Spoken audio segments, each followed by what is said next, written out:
বাজারে বন্যার প্রভাব পড়েছে কিনা বিস্তারিত জানাতে রাজধানীর হাতিরপুল বাজার থেকে সরাসরি যুক্ত হচ্ছেন আমাদের সহকর্মী সাদিয়া ন্যান্সি।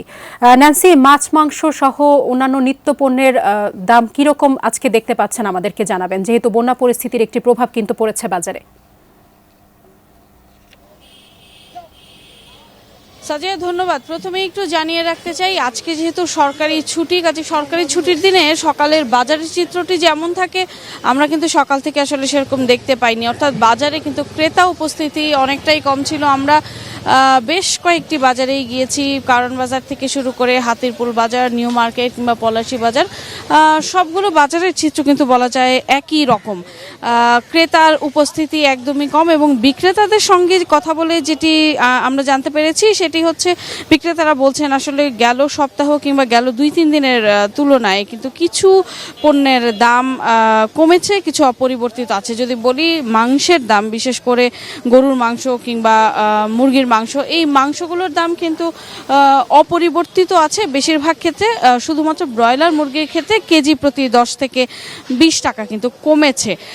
কিন্তু যদি সবজি কাঁচা বাজারের কথা বলা হয় তাহলে বলা যায় যে অন্যান্য অর্থাৎ সাধারণ ক্রেতারা যেটি আসলে প্রত্যাশা করেন যে কোনো সবজি হয়তো 40 থেকে 50 টাকা অন্তত দাম থাকবে, সেই জায়গায় কিন্তু কাঁচা বাজারে আমরা এসে দেখেছি দাম খানিকটা বাড়তি। টাইলক্স, যার অ্যান্টিব্যাকটেরিয়াল এজেন্ট টয়লেটের কোনায় কোনায় পৌঁছে 99% জীবাণু ধ্বংস করে। টাইলক্স টয়লেট ক্লিনার, ক্লিন মানেই টাইলক্স।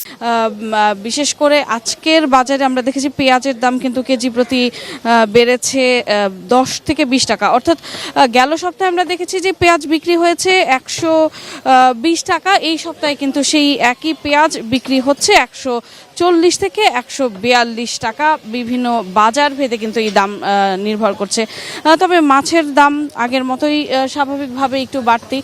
তো সব কিছু মিলিয়ে যদি বলা হয় বিক্রেতাদের কথা, যে বন্যার প্রভাব আসলে খুব একটা পড়েনি। তবে যেটি শুরুতেই বলছিলাম, সরবরাহের কথা, কিছু জায়গা থেকে আসলে পণ্য কম আসছে, বিশেষ করে কাঁচা বাজারগুলো কম আসছে, যার কারণে কাঁচা বাজারে খানিকটা প্রভাব কিন্তু পড়েছে।